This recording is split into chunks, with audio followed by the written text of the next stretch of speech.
I, John Dutton, do solemnly swear do solemnly swear to uphold the Constitution of the United States to uphold the Constitution of the United States and the Constitution of the State of Montana and the Constitution of the State of Montana against all enemies, against all enemies, foreign and domestic. foreign and domestic. What if I told you that the most watched scripted show on American television, a show that bent baby naming trends, reshaped an entire state's economy, and launched a music revolution, received exactly 1 Emmy nomination across 5 seasons? Or that the actor playing a woman terrified of horses is secretly the best equestrian in the entire cast? Or that the creator openly admits his TV empire exists just to pay for a ranch? That's Yellowstone. And trust me, the story behind the story is wilder than anything the Duttons ever did on screen. Whether you've watched every single episode or you just want to know what all the fuss is about, stay right here. Because today, we're breaking down 10 of the most surprising, bizarre, and flat-out unbelievable facts about one of the biggest shows in television history. Let's get into it. Number 1. Taylor Sheridan bought a $320 million ranch and admits the spin-offs exist to pay for it. Let's start with the creator himself, because Taylor Sheridan didn't just build a TV universe. He built an empire with one very specific goal in mind. In May 2021, Sheridan led a group of investors and purchased the legendary 6666 Ranch near Guthrie, Texas. We're talking about 266,000 acres of land, roughly twice the size of Chicago, that had never been sold outside the founding family in 150 years. Founded in 1870 by cattle baron Samuel Burke Burnett, this place is as close to American mythology as you can get. The price? An estimated $320 to $350 million. And here's where it gets wild. When Sheridan first approached the ranch's general manager, Joe Leathers, about filming there, Leathers walked straight out of the meeting. His exact words: "Why would I jeopardize the reputation of the ranch just to be on TV?" After a 3-day tour, Sheridan won him over. Leathers now works for him. But the most jaw-dropping part of this whole story? Sheridan later told The Hollywood Reporter with total, disarming candor, "I do the shows for the ranch." That's right. 1883, 1923, 6666 Landman. Every spin-off, every show in his sprawling television empire partly exists to fund one man's dream of owning one of the most storied cattle operations in American history. Sheridan now lives in the ranch's 13,000 square foot big house, 13 bedrooms, 13 bathrooms, 3 fireplaces. Let that sink in. Number 2, an HBO executive told Sheridan, "Nobody wants to see this." Before Yellowstone became the biggest cable drama since The Walking Dead, it was flatly rejected by the network synonymous with prestige television. Sheridan wrote 2 full scripts for HBO, pitching the show as The Godfather in Montana. An HBO vice president looked at those scripts and told him point blank, "Nobody wants to see this." So who picked it up? Paramount Network, which at the time was literally in the middle of rebranding from Spike TV, had never aired a single scripted original series and was basically clinging to survival. Yellowstone was their Hail Mary. The gamble paid off. By the time season 5 aired, the show was drawing over 16 million viewers per episode. Paramount Network essentially exists today because of Yellowstone. Meanwhile, HBO, the network that said nobody wanted to see it, has never publicly acknowledged the rejection. And this wasn't even the first time Sheridan had been counted out. He spent 15 years as a struggling actor before pivoting to screenwriting, buying his copy of Final Draft software on his wife's maxed-out credit card. He went on to write Sicario and Hell or High Water. The man collects rejections and turns them into blockbusters. Number 3, the Dutton family chef is the show's real craft services manager. This one is my personal favorite. Gabrielle Gator Gilboa, who plays the beloved Dutton family chef, is not actually an actor playing a cook. He is a real cook playing an actor. Gilboa is the actual head of craft services for the entire Yellowstone production, the person responsible for feeding the real cast and crew every single day on set. He's a lifelong Cajun chef from Louisiana, whose father spent 27 years doing craft services on movie sets. Gabriel followed in his footsteps straight out of high school. Before Yellowstone, he'd worked craft services on Jurassic World, The Maze Runner, Terminator Genesis, and Scream Queens. His first scene on camera, the now iconic grilled octopus moment. was essentially Taylor Sheridan pointing at the guy already feeding everyone and saying, "You, do that on camera."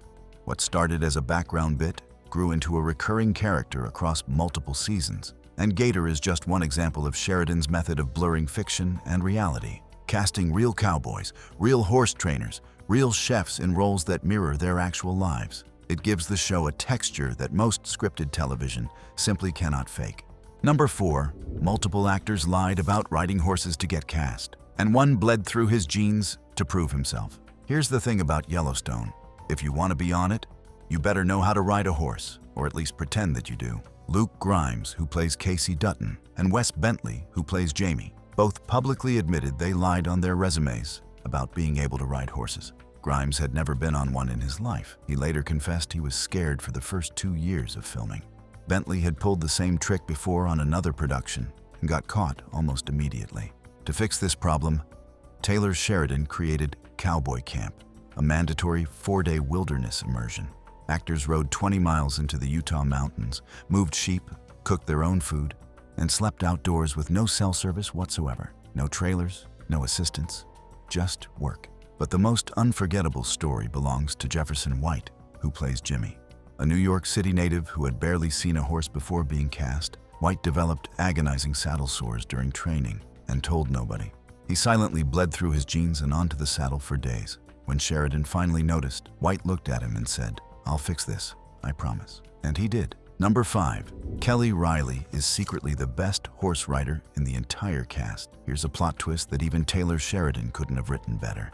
Kelly Reilly, who plays Beth Dutton, a woman whose entire character arc is built around a crippling fear of horses, was the only principal cast member excused from Cowboy Camp.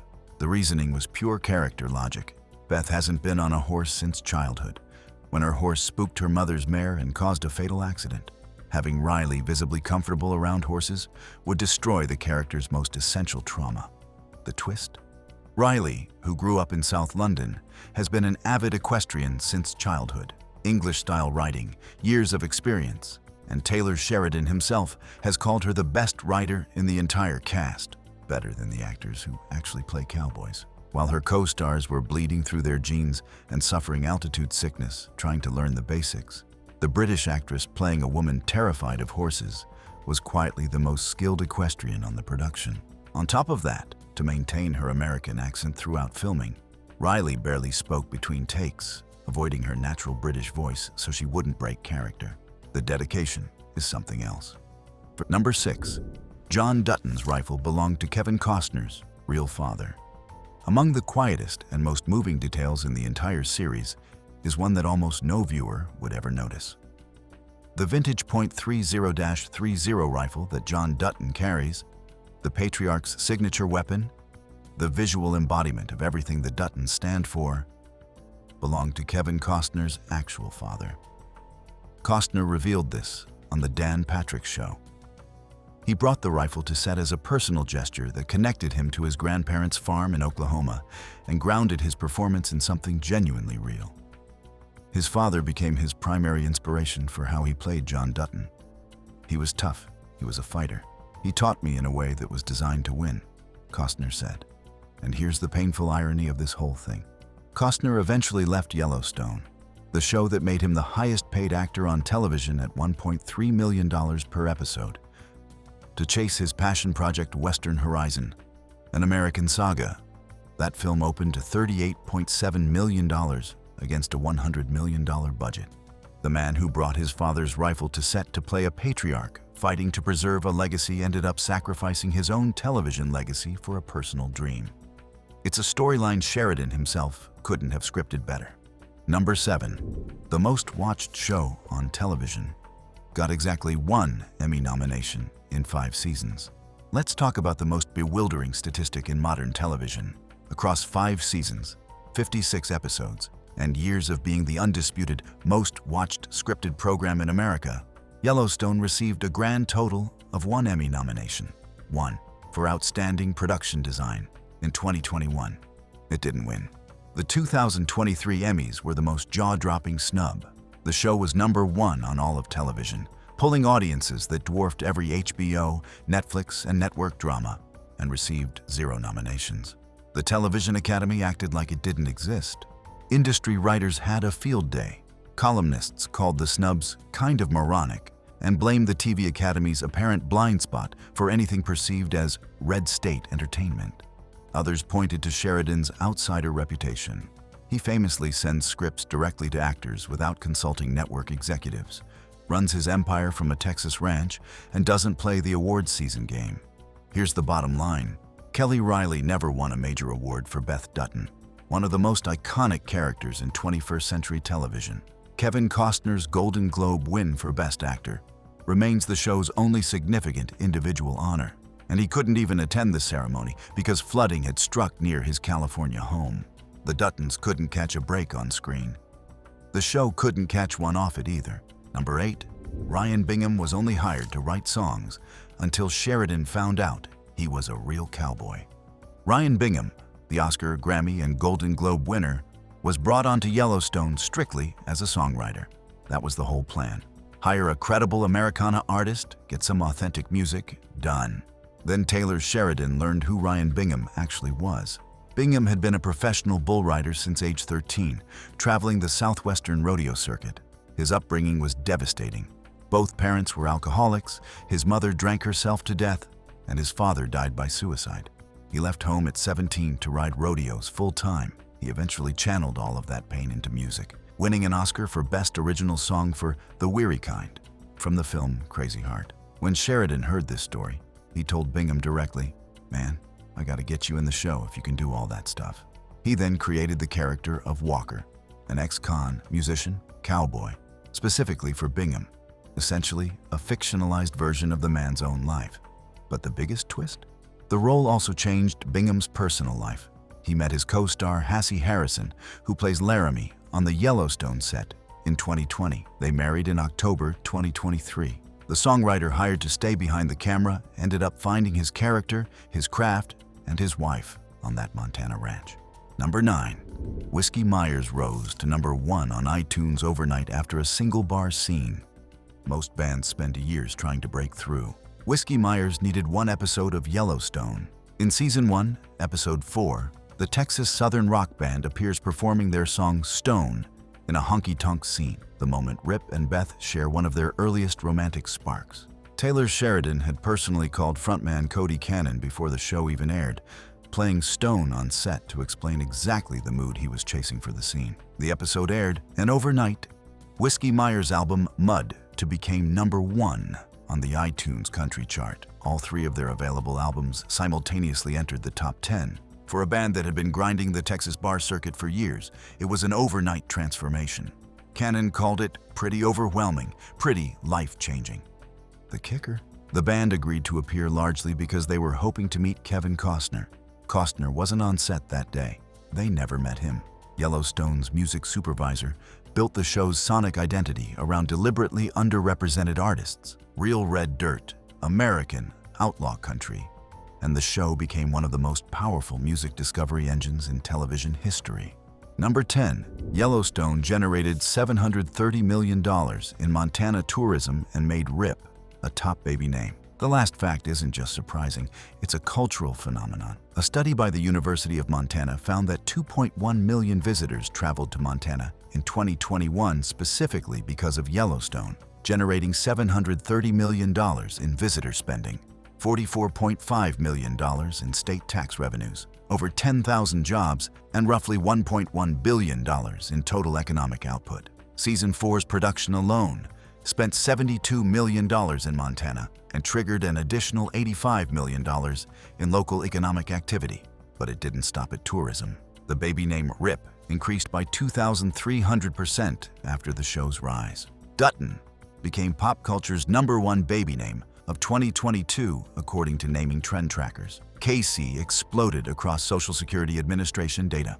Western fashion got a full resurrection. Wrangler launched dedicated Yellowstone apparel lines. Stetson enlisted Luke Grimes as a brand ambassador, and the show's hat maker, Reilly Hatworks, reported selling Yellowstone replica cowboy hats all over the world.